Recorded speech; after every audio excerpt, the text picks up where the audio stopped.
She called me jobless at her birthday party. The next day I fired her and her whole inner circle. The toast that changed everything. Ethan Hayes had always believed that the greatest strength wasn't power, it was patience. For years he let them laugh, let them assume, let them mock. At backyard barbecues, at charity luncheons, at polished dinner parties where the wine flowed too freely and the insults were camouflaged as jokes. He had become a character, the husband, the guy who used to have potential, who just hasn't figured things out yet. And Maddie, his wife of 8 years, she played the role of the long-suffering saint flawlessly. But Ethan never corrected them, because Ethan knew.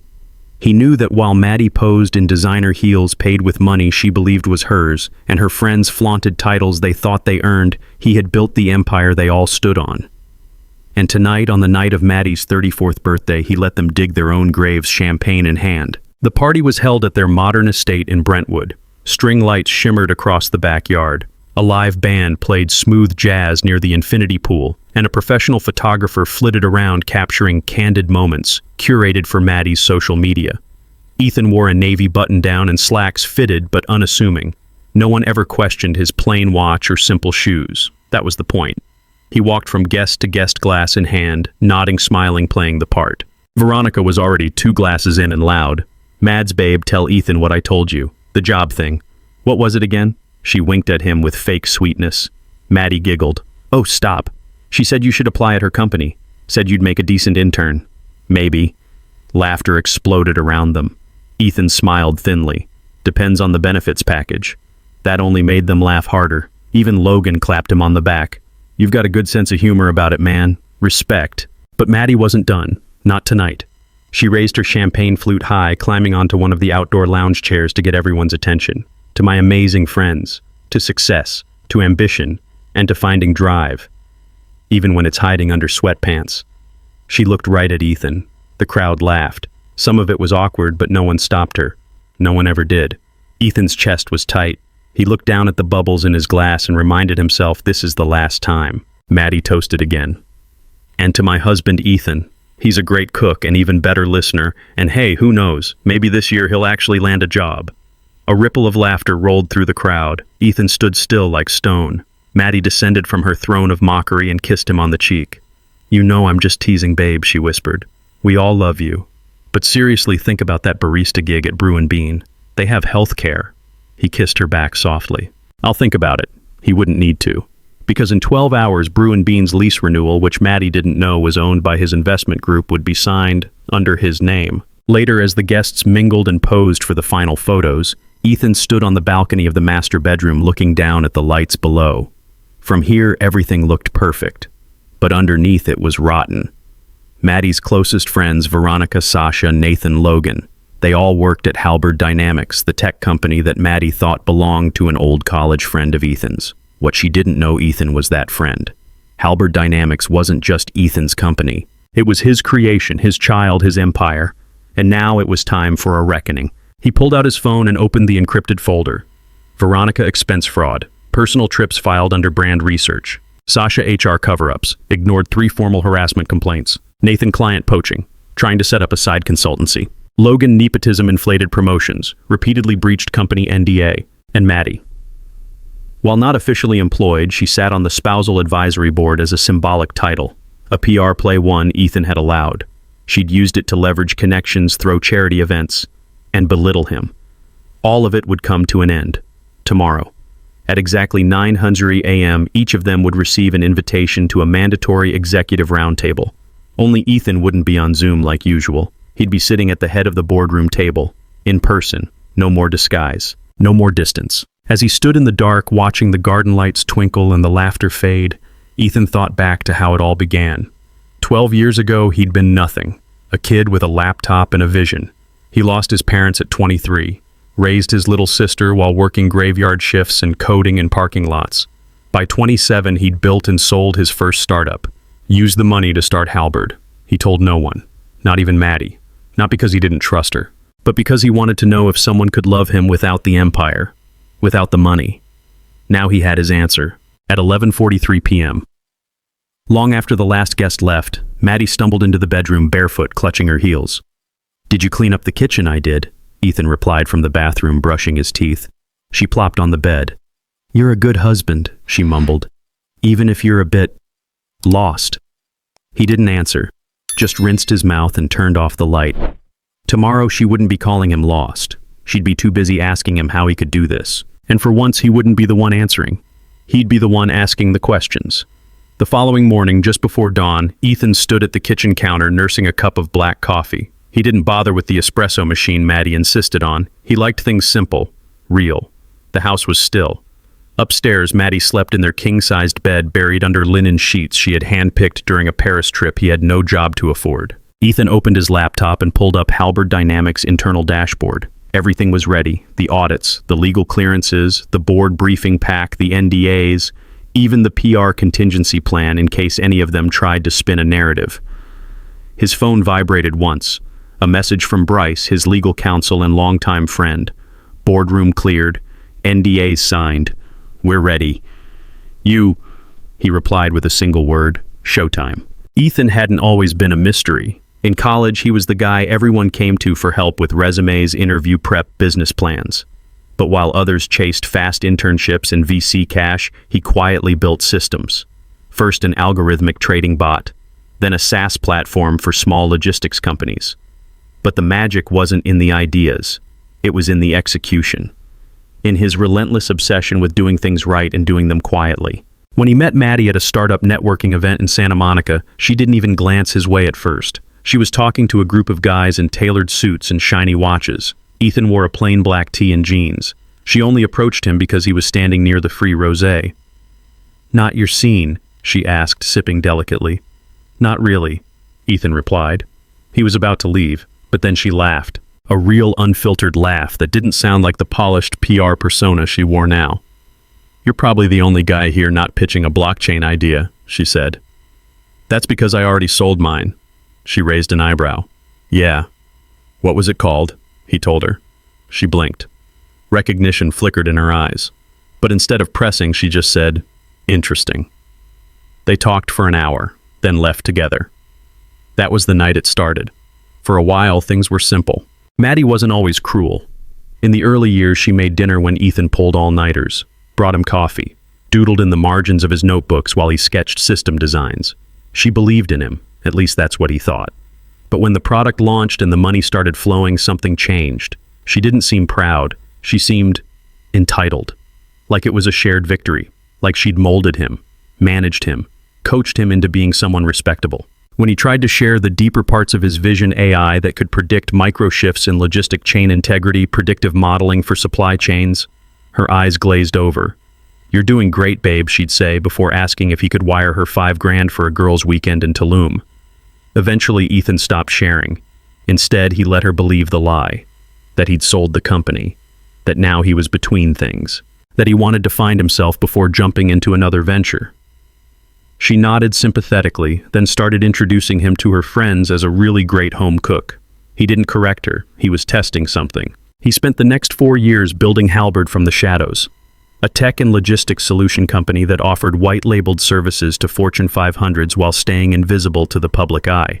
His team thought he was just the angel investor, a man who wanted to stay out of the press. Only 3 people in the company knew the truth. Sarah, his COO, and Fixer, the one who knew everything.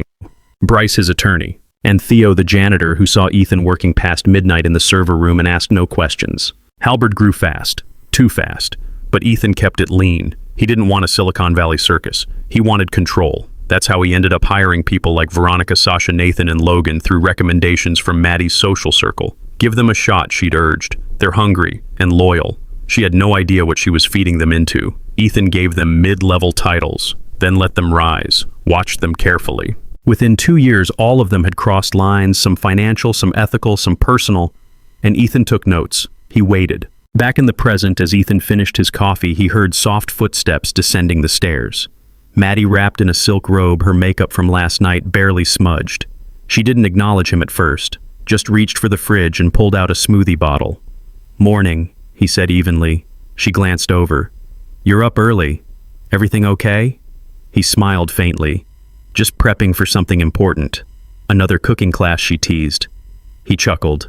"Not quite." She sipped. "Well, I hope it gives you clarity. You've been distracted lately." I'm about to get very clear. She didn't ask what he meant, because Maddie never asked the right questions. At 8:30 a.m., Ethan left the house. By 8:45, he was stepping into the boardroom at Halbert's headquarters, where Sarah had already prepped the space with his nameplate water glass and the thick stack of sealed HR reports, one for each of Maddie's friends. At 8:59, security cleared the elevator lobby, and at 9:00 a.m., the first of them walked in, laughing, joking, and completely unaware that today, the joke wasn't on Ethan anymore. It was on them. When the curtain falls, so does the crown. At exactly 9:01 a.m., Sasha breezed into the boardroom like she owned the place. Her hair was pulled back in a sleek ponytail, designer glasses perched on her nose, not prescription Ethan knew. Pure image. Behind her came Logan in a cobalt suit that screamed bonus season, and Veronica clutching a lavender planner as if it held the secrets of the universe. Nathan arrived late as usual with a half-empty iced latte in hand. His phone was glued to his ear, barking instructions to an assistant on speaker loud enough for the hallway to hear. They didn't see Ethan at first. They walked past him like he was invisible, exactly how he'd planned it. Sarah nodded toward him discreetly as they entered. Ethan rose from his chair at the head of the table and took his place. When Sasha finally glanced up and realized he was standing at the front, her lips curled in mild confusion. "Wait, Daniel's husband," she said, blinking. "Ethan," he corrected, his voice low but steady. Logan gave a small laugh. "You're leading this meeting. That's unexpected." Ethan didn't flinch. He simply tapped the screen in front of him. The monitor behind him lit up. Halberd Dynamics, emergency executive session, attendance required. Sasha's brow furrowed. "Why is this marked as level 1 clearance?" Veronica asked, flipping through her planner. Ethan smiled faintly. "Because what's about to happen affects all of you." They didn't sit immediately. Their instincts told them something was off, but their egos were too big to accept the possibility of danger. Sasha scoffed. "Ethan, with all due respect, what is this? If this is some kind of joke, we have a packed calendar today. I have investor meetings and—" He raised his hand slightly and she stopped mid-sentence. "Sit," he said, calm but firm. To everyone's surprise, they did. Veronica muttered something under her breath. Logan pulled out his phone only to find it had lost access to all internal Halberd apps. "What the hell?" he whispered. Nathan leaned back in his chair. "All right, you have our attention. This better be good." Ethan tapped the screen again. Behind him, the slides shifted. First a timeline, then transactions, and then photos, screenshots, transcripts, dates, receipts. Sasha's face went pale. Veronica turned to stone. Logan set his phone down. And Nathan suddenly looked like he wanted to be anywhere else. "You all thought I was just Maddie's freeloader husband," Ethan began, voice level.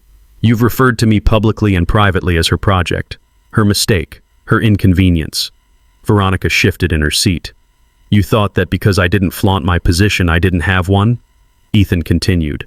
"But while you were busy putting your feet up in meetings and abusing expense accounts, I was documenting every move, every message, every misuse of company funds, every confidentiality breach." Sasha's voice cracked first. "Ethan, let's not escalate." He didn't even look at her. "Do you remember the corporate retreat last summer?" Logan nodded stiffly. "In Tahoe, you called the entire event a waste of time in your post-retreat email. You also submitted a $200 to $400 expense for, what was it again? A single bottle of Louis XIII cognac." He tapped. The image popped up on the screen, Logan holding the bottle arm around a woman who wasn't his wife. Logan's voice faltered. That was not reimbursable. Correct. Veronica cleared her throat. "Listen, if this is about the audit..." "It's not just the audit," Ethan said. "It's about the culture you built under Maddie's direction. Toxic, exclusive, dishonest. You covered for each other. You mocked people behind their backs. You turned Halberd into a mirror of Maddie's social circle, shallow, exclusionary, performative." Sasha tried again, a tremble in her voice now. "You could have just talked to us. We're not monsters." "No," Ethan said, looking directly at her. "You're worse. You're opportunists who thought your masks were airtight." He tapped one final time. 4 letters popped up on the screen. TERM, termination of employment for reasonable misconduct. 4 identical letters, 4 names in bold. Ethan didn't raise his voice. He didn't need to. The board has signed off. Security will escort you to HR. You may take your personal belongings and nothing else. Your access has already been revoked. Your emails archived. Your corporate cards deactivated. Nathan stood abruptly. "This is ridiculous. Maddie will..." She doesn't speak for this company. Ethan interrupted, ice in his tone. She never did. Veronica was shaking. You can't do this. We're protected under... You waived your protections the moment you violated ethical policy. Every one of you. The doors opened behind them. 2 security staff stepped in, silent and composed. Sasha looked at them, then at Ethan, then back again. You're making a mistake, she whispered. No, he replied. I'm correcting one. 15 minutes later, the boardroom was empty, except for Ethan. Sarah entered quietly, tablet in hand. They're out, she said. HR's handling the paperwork. Security's locked down their systems. Ethan nodded. And the comms team prepping the internal statement now. Add one more line, he said. Something Maddie will understand. Sarah raised a brow. Which is... He paused, then said slowly, no crown is safe when the king's been watching in silence. Back at the house, Maddie had no idea any of this had happened. She was in her robe, sipping green juice, reading a headline on her tablet. Halberd Dynamics CEO launches internal purge amidst scandal allegations. She frowned, then scrolled down. The photo attached to the article, a man in a sharp suit standing at a podium. Her husband, Ethan, the queen without a kingdom. The article had barely finished loading when Maddie's fingers fumbled her tablet onto the marble floor. It clattered loudly, echoing through the house she had once called hers, still did technically. But something about the image of Ethan standing behind the Halberd Dynamics podium made the space feel less like a sanctuary and more like a stage that had just gone dark. She blinked at the headline again. CEO Ethan Langston restructures executive team at Halberd Dynamics following misconduct probe. Ethan, CEO, not Daniel's husband, not the house husband, not Mr. Spaghetti Tuesdays. She whispered aloud like the words might make more sense that way. Ethan Langston, CEO. She scrolled down. Sources confirm Langston, previously unknown to the public, was the original founder of Halberd Dynamics under a pseudonym and has now assumed full control. Maddie's chest tightened. A pseudonym, he'd hidden everything. The smoothie in her hand trembled. She didn't even like green juice. Ethan had stocked the fridge with it because he thought it was good for her. It hit her like cold water. He had always been planning something. She paced the kitchen in bare feet, her silk robe trailing behind her like a torn flag. The glass windows that once made her feel powerful now felt exposing. She tapped her phone furiously. Voicemail. Ethan, call me back. I need to understand what the hell is going on. Another try. Voicemail. Her tone cracked. You fired Sasha, Logan, Veronica. What the hell are you doing? She tried texting, then calling again. Nothing. She stared at the Halberd logo on her tablet. It had always been a strange name to her. She once joked it sounded like a weapon. He laughed and said, Good. It's meant to cut through the noise. She thought he was joking. Now she wasn't so sure. At Halberd HQ, Ethan watched the final draft of the internal press release go live. The message was short, professional, calm. Effective immediately, the company has concluded its internal audit regarding executive leadership. In alignment with our values and ethical standards, new changes have been implemented to ensure Halberd Dynamics continues to operate with integrity, transparency, and accountability. We thank our employees and partners for their continued trust. This is not an end, but a beginning. Sarah handed him the finalized version of the new leadership chart. The transition team's ready. The interim roles are filled. No major resignations. Most of the staff, honestly, they're relieved. Ethan nodded. Let's make sure the morale lift isn't temporary. Set up listening sessions. 1 per week. Department heads only at first. And what about Maddie? Sarah asked carefully. Ethan didn't answer immediately. Instead, he stood and walked over to the window. The skyline shimmered under morning light. Halberd's building reflected strong, steady. He didn't turn around when he finally spoke. She'll come here eventually. Let her see what I really built. She did. By noon, Maddie was in the lobby, heels, sharp makeup, flawless attitude, cold. The receptionist smiled nervously. I'm sorry, Mrs. Ms. Palmer. Mr. Langston isn't available right now. He's in back-to-back meetings. Tell him it's urgent, Maddie snapped. The receptionist hesitated, then picked up the phone. After a pause, she said gently, he said, if it's personal, you'll need to wait until after business hours. Maddie's face flushed with disbelief. He said what the receptionist offered, nothing more than a polite smile. Maddie sat down, seething. By 5:07 p.m., Ethan emerged from the elevator, briefcase in hand, tie loosened. He spotted Maddie immediately. She stood. Her voice was ice. So this is it. No warning, no explanation. Ethan didn't break stride. Let's walk. They exited through the west lobby where the world couldn't eavesdrop into a side garden Ethan had helped design, serene, understated, intentional. She kept her distance but fired questions like bullets. You humiliated me. You destroyed my friends. What was the point of this, to punish me? No, he said, still calm. It was to reclaim what was mine. Maddie laughed bitterly. You hid everything. Your identity, your company, your money. That's not strength, Ethan. That's cowardice. He finally stopped walking, turned to her. I hid because I wanted to know who you were when I had nothing. I wanted to see if you could love someone for who they were, not what they owned. Her breath caught. He continued. You failed that test, Maddie. Every insult, every joke, every look you gave me when I wasn't dressed the way you wanted or didn't show up at events like a trophy. She blinked rapidly. You manipulated me. No, he said. I watched you manipulate yourself. You chose power over partnership. You built your throne on my shoulders and now the weight's gone. She was silent for a long moment. Then, so what now? You divorce me. Take everything. Ethan really looked at her. Not with hatred, but with the quiet grief of a man who once believed. No, Maddie. I don't want everything, just peace. And a future you're no longer part of. He handed her a single envelope. Inside, a list of her final expenses covered, instructions for moving out, and a card from his lawyer. She held it in her hands like it might explode. He turned and walked away. She called after him, voice cracking. You think this makes you the better person?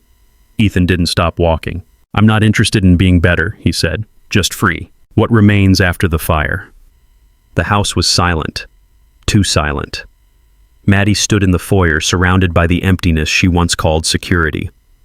The crystal chandelier overhead still shimmered in the evening light, the marble floor still pristine beneath her heels, but something fundamental had shifted. It wasn't the space that had changed. It was her place in it. The envelope Ethan had handed her lay on the entryway table unopened now for hours. She'd held it, stared at it, walked laps around the kitchen island, gripping it like it might whisper an alternate ending. But it hadn't. He was serious. And for the first time, Maddie Palmer, the socialite, the flawless wife, the master of appearances, was alone, not just physically, existentially. The network she'd curated like a garden of high-achieving friendships had collapsed in one coordinated move, and she couldn't even blame him, not really, because she knew she'd seen the red flags. He cooked every meal but never mentioned money. He never pushed back but never looked defeated either. He let her win arguments with grace. But now she saw it wasn't surrender. It was strategy. Maddie finally ripped the envelope open. Inside was the separation agreement, fair, legal, emotionally restrained. A list of the final bills Ethan had covered. A relocation stipend. A prepaid apartment rental for the next 90 days, it read. At the bottom, a note in Ethan's familiar handwriting. This isn't revenge. It's restoration. For both of us. She sat down, shoulders trembling, and let herself feel the grief she hadn't allowed in years. Not grief for Ethan. Not yet. Grief for the woman she might have been if she had loved him more honestly. At Halberd, the atmosphere was different. Alive. Sarah stood at the glass wall of the executive suite, watching the staff buzz between brainstorm rooms and conference pods. Halberd felt like a company reborn. Leaner. Clearer. Energized. Even the junior designers walked with confidence now, no more whispering in break rooms, no more second-guessing whose approval actually mattered. Ethan entered quietly, holding a folder of proposals. You've seen the new numbers, Sarah turned. Growth up 18%. Client trust surveys up 40%. We're fielding job applications from people who used to avoid us. He nodded. Because we stopped protecting power and started protecting principles. Sarah crossed her arms. You sure you want to keep the Palmer name off the headlines? This is a redemption arc if I've ever seen one. I'm not here for redemption, Ethan said. Just truth. Let the work speak for itself. She smiled faintly. Spoken like a real CEO. Ethan glanced towards the long hallway that used to house the old executive board. Now it was empty. Symbolically. Intentionally. Cleaned out. 3 days later, Ethan sat with his therapist for the first time in over a year. I expected anger, he said, voice low but steady. But what I felt was peace. Letting go wasn't the war I thought it would be. His therapist leaned forward. And Maddie. He paused. "I don't hate her," he said. "But I think she loved the version of me that needed her more than I needed truth. And once she realized I didn't, she turned me into her burden." The therapist nodded. "And now I'm nobody's burden, and I'm not hiding." There was a long silence. Then Ethan smiled. "I've started writing again." "Professionally, no," he chuckled. "Just journals, letters to myself, things I wish I'd said sooner. Maybe someday I'll turn it into something. But for now, it's just mine." Meanwhile, Maddie sat in her sister's spare room surrounded by unopened suitcases and a half-made bed. She stared at the reflection in the vanity mirror. Same face, same perfection. But it felt like a costume now. Her sister Elaine knocked gently. "You okay?" Maddie didn't answer right away. Then, "Did you know I never asked him what he wanted out of life?" Elaine frowned. "What do you mean?" "I mean I asked him what he could do for me, for us, but never just him." Elaine sat beside her. "You think it would have changed anything?" Maddie whispered. "Maybe not, but I would have left less alone." Weeks passed. Ethan held weekly fireside chats at Halberd open Q&A sessions with staff. No scripts, no agendas, just truth. Some asked about strategy, some about ethics. One brave intern even asked him, "What would you say to the man you were 5 years ago?" He thought about it, then said, "Trust your silence, but know when to speak." They applauded, not because it was rehearsed, but because it was real. At home, Ethan simplified everything, sold the house, donated half the furniture, moved into a sunlit loft in the arts district where no one cared about last names. He cooked for one now. But the peace, it fed him more than her praise ever did. The man behind the curtain. It had been 46 days since Ethan Carter had stepped out of the shadows and claimed what was always his. 46 days since the boardroom that used to echo with hollow ambition had been cleared out like a house after a storm. And in that time, something surprising happened. Halberd didn't just survive, it flourished. There were no press releases, no dramatic Forbes cover story, no expose dragging Maddie Palmer's name through the mud. That wasn't Ethan's style. His silence had always been mistaken for passivity, but now people were starting to see it for what it was. Discipline. Precision. Control. Inside the walls of Halberd, everything changed. The open-door policy that had once been a line in the employee handbook was now an actual practice. Junior designers sat in on pitch meetings. Engineers from the third floor regularly brainstormed with executives. Monthly town halls turned into open mic sessions where even interns stood up and shared product ideas. And Ethan, he was everywhere yet still somehow out of reach. He walked the floor like a man who belonged, not like someone asserting power. He spoke less and listened more. He remembered names. He followed up. And when someone asked him for input, he often responded with a question. What would you do if no one was watching? It disarmed people. It empowered them. The office buzzed with something that couldn't be faked trust. But while the company moved forward, Ethan was still catching up with himself. The quiet moments hit hardest mornings when he poured coffee into 2 mugs out of habit, or the evenings when he reached for his phone to share a thought with someone who was no longer there. He didn't miss Maddie exactly. He missed the idea of her the way he once believed she saw him. But that illusion had long since burned away, and what was left was sharper, clearer, honest. He'd been journaling every night. Not about business, about beginnings, endings, the stories we tell ourselves to keep going. His therapist had suggested it. What started as a task became a ritual, then something more.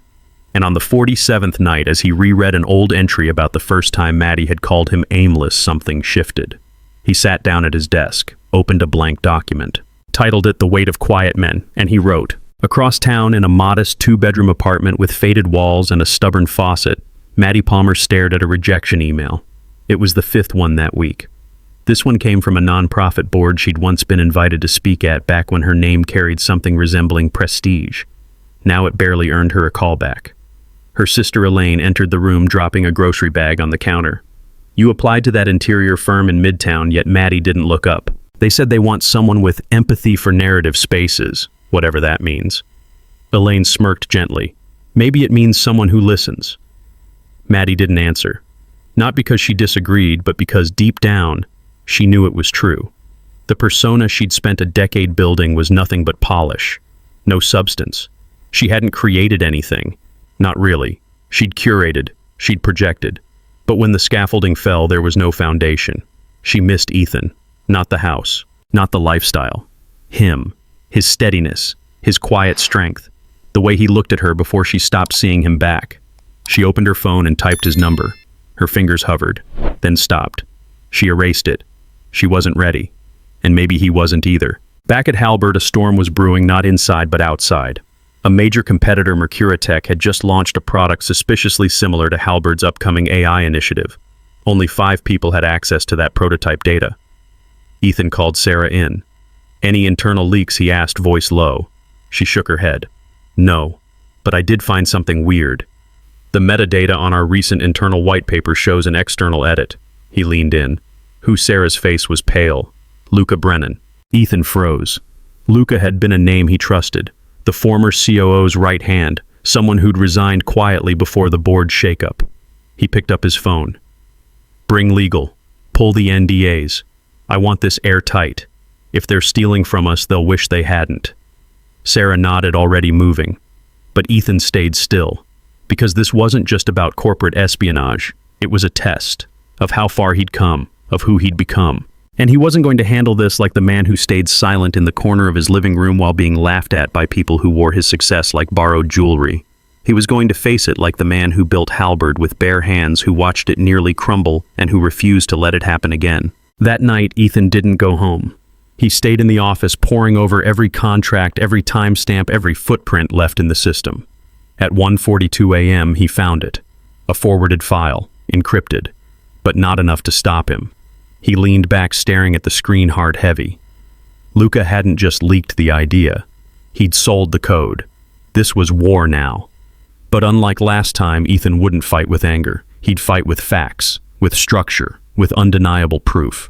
And when Mercuritech came knocking with NDAs and coincidence defenses, he'd answer not as the underestimated husband in the background, but as the storm they didn't see coming, the fire beneath the glass. At precisely 8:03 a.m., Ethan Carter stood before a panel of Halberd's legal team. He wore a charcoal suit with a crisp white shirt, no tie, no ego, just urgency. The room smelled faintly of brewed coffee and burnt toast from the break room down the hall, but no one was in the mood for breakfast. The screens lining the far wall displayed internal logs, access reports, and code signatures that looked like jagged mountain ranges in monochrome. He spoke slowly, deliberately. Luca Brennan didn't just breach protocol, Ethan said, tapping his pen once against the table. He committed a felony. Our proprietary framework, the one our AI system runs on, it's embedded in Mercuritech's new launch. They didn't even bother to modify the structure. That's how confident they were that we wouldn't catch it. Sarah slid a folder down the table toward one of the senior counsels. Our digital forensics team found metadata in the prototype files. One of the lines of code still bears a Halberd tag. Sloppy but effective. Ethan didn't raise his voice. He didn't need to. The data spoke for itself. We move fast, he said. No threats, no PR circus, just action. File for injunction. Freeze their product distribution. Make the courts see this for what it is, theft. Then we go after Luca. A junior associate looked up. What about the press? Ethan met his eyes. Let them chase the story. I'm not here for noise. I'm here for truth. By noon, Halberd had filed its suit. Quietly. Powerfully. The media caught wind of it within hours, as Ethan expected. Headlines blazed across tech news outlets. David versus Goliath, number Goliath versus Goliath. Halberd files IP theft suit against Mercuritech, AI war begins. The story exploded, but Ethan didn't flinch. He remained in the background, orchestrating. While the world speculated, he built a firewall around his people, protected the innovation pipeline, and turned the legal battle into a case study in quiet dominance. But the press wanted more. They wanted the man who had fired half his leadership team and then doubled revenue in 6 months. They wanted the myth behind the headlines.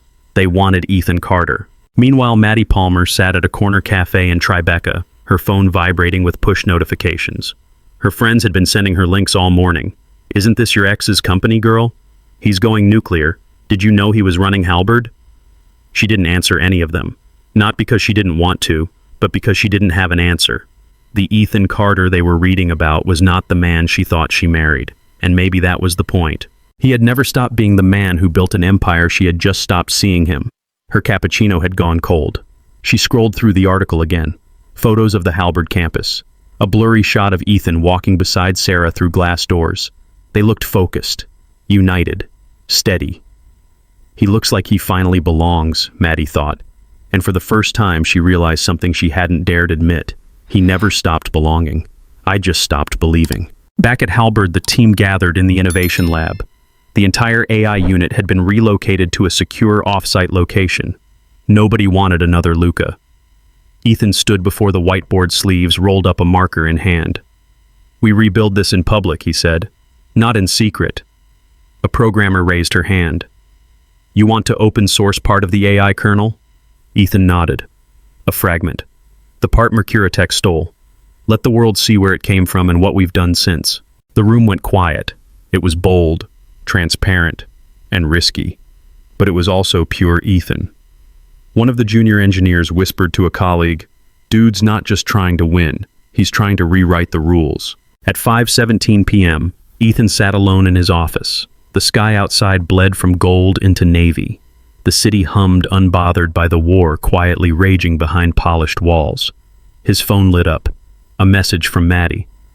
"Maddie, I know I'm the last person you probably want to hear from, but I read about Mercuritech. I'm sorry for not seeing you sooner." He stared at it for a long time, not because it hurt, but because it didn't. He replied 3 words.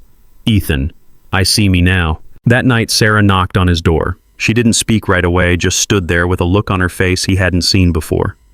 "Want to talk?" she asked. Ethan hesitated, then nodded.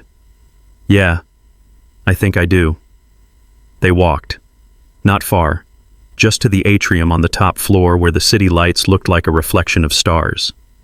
"Do you ever wonder if the pain was worth the clarity?" she asked. "All the time," he replied. "And your answer?" Ethan looked out at the skyline. "It doesn't matter what we lose as long as we don't lose ourselves." Sarah smiled. "That sounds like a founder thing to say." He chuckled. "I guess I'm finally growing into it." Ethan sat alone in the boardroom of Halberd Industries, the silence thick like the moment before a thunderstorm. The legal documents were already signed. The press had caught wind of the fallout, but Ethan refused to make a public statement. He didn't need applause. He didn't need revenge headlines. He needed healing. For himself. For his team. For everything that had been quietly burned beneath the polished floors of corporate betrayal. In front of him, a single USB sat in a sleek black case. On it, hours of video footage, documents, voice recordings. Proof of years of quiet sabotage from Mercuritech, including Luca's plan to poach Halberd's core AI team under Maddie's name. Ethan had been advised to leak it by multiple PR firms, but he hesitated. He didn't want to be the man who destroyed others to rebuild himself. Still, he couldn't stay silent either. That night he sat in the quiet of his apartment staring at his laptop screen. Maddie had messaged him again. "I saw the articles. I never meant to hurt you. Please believe me." He didn't reply. He opened an old folder on his hard drive. Inside, a scanned letter dated 2017.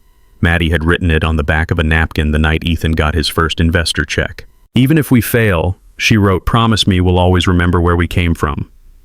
He stared at her handwriting for a long time. He remembered the cracked leather booth in that cheap ramen bar, the way she had leaned on his shoulder, her faith so radiant it felt like enough for both of them. Now that woman was just pixels on a screen. Apologies without weight, regret without repair. But not everything had soured. In the days since the firing, something unexpected had begun to take shape. Former Halberd employees, ones Maddie and Luca had quietly pushed out months ago, were reaching out.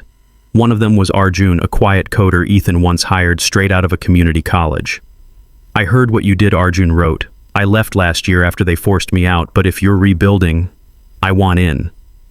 Others followed. Designers, strategists, even one of Mercuritech's internal auditors who had found irregularities in the acquisition paperwork and had been promptly silenced. Ethan saw it clearly now. This wasn't just about his redemption, it was about reclaiming what Halberd was meant to be. So he called Sarah. "Let's not go through the press," he told her. "Let's do it our way." She knew exactly what that meant. By morning, a video appeared, quiet, unbranded, just Ethan sitting at a long table in a bare room. No logo, no sound bed, just truth. "My name is Ethan Carter. You probably don't know me. That's by design. But you may know what I built Halberd Industries, or what it became after I stepped away. I want to tell you what really happened, and why it won't happen again." He didn't name names. He didn't need to. The internet filled in the blanks. What mattered was the tone, calm, reflective, piercing. He spoke about trust, about how leadership isn't about charisma but courage, about how mistakes don't make you weak but refusing to learn from them does. Within 12 hours, the video had over 800,000 views. It was being shared not by media outlets but by former employees, clients, people in tech who had long suspected Mercuritech of playing dirty. One commenter wrote, "This is the kind of leadership we need, silent builders, not loud disruptors." Another said, "You just taught an entire industry how to fall with dignity and rise without vengeance." But not everyone applauded. Maddie messaged again, this time longer. "You always knew how to speak from the heart. That's what made people follow you. I wish I'd remembered that sooner. I've lost everything, Ethan. Not because of you, but because I forgot who you were, and maybe who I was too." He didn't reply, but this time he didn't delete the message either. Instead, he forwarded it to his lawyer, along with a brief note.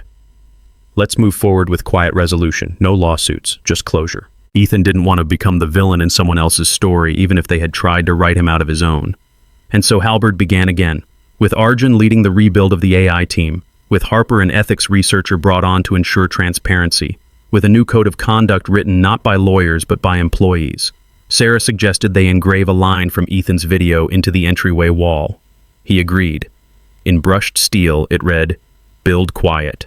Lead real. Remember who you are." And for the first time in years, Ethan didn't feel like he was watching his company from the shadows. He was in the light now, and it fit. The meeting she didn't deserve, but he chose. Anyway, the cafe was quiet, tucked between a florist and a used bookstore on 11th Street. Ethan chose it intentionally. No paparazzi, no reporters, no board members, just coffee and the possibility of closure. Maddie arrived 12 minutes late, her steps hesitant, her eyes scanning the room like she wasn't sure if he'd show up. When their eyes finally met, she smiled faintly, more a reflex than warmth, and walked over. Ethan didn't stand. He just motioned to the seat across from him, calm as always. "Thanks for coming," she said, folding her coat and placing it neatly over the chair. Her voice was softer than he remembered. Less edge, more weight. "I almost didn't," Ethan replied. "But I figured you deserved the chance to say what you needed to say." She looked down at her hands. Her fingers fidgeted with the edge of a paper napkin. For a moment, neither spoke. Then finally she began. "I was wrong," she said simply. "Not just about the company, about you." Ethan didn't respond. He let the silence stretch. "I didn't plan to betray you," she continued. "It started with small compromises, tiny steps I justified to myself. Luca made it seem strategic, and I wanted to believe I was finally more than your shadow." She paused, her voice cracking just slightly. "But in trying to outshine you, I dimmed everything I once loved about myself, and about us." Ethan finally spoke. "You didn't just dim it, Maddie. You burned it." She flinched. But he wasn't cruel, just honest. "I watched you become someone I didn't recognize," he said. "I would have forgiven a failure. But you tried to rewrite the story like I was never part of it." Maddie looked up, her eyes wet. "I didn't come here to ask for anything. I know I don't get to reclaim my place. I needed you to know that I remember the ramen shop, the napkin, the promise." He stared at her for a long moment, then reached into his coat and pulled out a small envelope. Inside was that very napkin, yellowed at the edges, the ink faded but legible. He placed it gently on the table between them. "I never forgot," he said, "but I also never expected you to remember." She touched it with trembling fingers, then withdrew her hand. "I don't want the company back," she whispered. "I don't want forgiveness either. I just want you to be okay." Ethan nodded once. "I am, and I hope you will be too." They sat in silence for a while longer, sipping coffee that had long gone lukewarm. Then Maddie stood. She didn't reach for a hug. She just whispered, "Goodbye, Ethan," and walked out the door. He didn't watch her leave. Instead, he picked up the napkin, folded it once, and slipped it back into his coat pocket, not out of nostalgia, but because it reminded him that even promises written in fading ink still hold power when you remember who you are. That evening, Ethan returned to Halberd. The office was humming. Sarah was still at her desk reviewing a pitch deck. Arjun waved from across the room. Harper was leading a brainstorming session in the glass conference room. None of them knew about the meeting, and he wasn't going to tell them. because it wasn't about them. It wasn't even about Maddie. It was about the man Ethan chose to be. Not vengeful, not bitter, just whole. He walked to the terrace, the night breeze brushing against his shirt. The city stretched before him, alive with stories. Some ended in heartbreak, some in redemption, and some like his were still being written. He took a deep breath, then turned back to build. The legacy he didn't plan, but chose to leave. 6 months after that morning boardroom reckoning, Halberd Enterprises didn't just recover, it evolved. The culture shifted from one of pretension and performance to purpose and participation. Ethan no longer walked the halls unnoticed.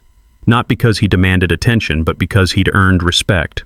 Real, quiet respect, the kind that stays long after titles fade. He rarely spoke about the past, about Maddie or Luca or the people who once sat in high-backed chairs making low-minded decisions. He didn't need to. The company's new direction said more than 1,000 board memos ever could. Instead of punishing what had been broken, Ethan had focused on building what could heal. He'd launched a mentorship initiative called Foundations, aimed at empowering young professionals who came from overlooked backgrounds, people like he once was. Interns didn't fetch coffee anymore. They pitched ideas, joined strategy calls, shadowed senior leaders. Some of them were even leading product teams now. Harper, once underestimated, was now chief of brand transformation. Arjun had reimagined their operations pipeline and slashed waste by nearly 40%. Sarah, steadfast as always, had stepped fully into her role as COO. Ethan didn't need to micromanage. He had built something that ran on trust. But even as the company thrived, Ethan's nights were quieter. He spent weekends in a small lake house upstate, no cell reception, no suits, no board decks. Just trees, wind, and the sound of time moving slowly. It wasn't loneliness, it was clarity. After years of pretending to be less, and then years of proving he was more, Ethan had learned to be still. One morning he stood on the dock holding a letter, a real one, written in ink. It was from Maddie. She didn't ask for anything. No second chances, no revisions of history. She just thanked him for not destroying her, for walking away when he could have crushed her.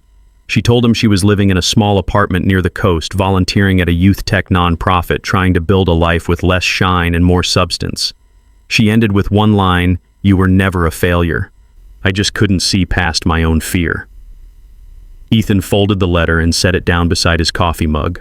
Then he looked out at the lake, the early sun casting golden streaks across the water, and thought about how much had changed. He didn't feel angry anymore. He didn't feel vindicated. He just felt ready. Back in the city, Halberd's new slogan was launching, "Built with Purpose." Ethan didn't sign off on it with grand speeches. He didn't stand at the front of the campaign chute or pose for glossy covers. He simply added one line to the final brand manifesto. The best revenge is not showing them what you've become. It's showing them who you never stopped being. Months passed. Seasons turned.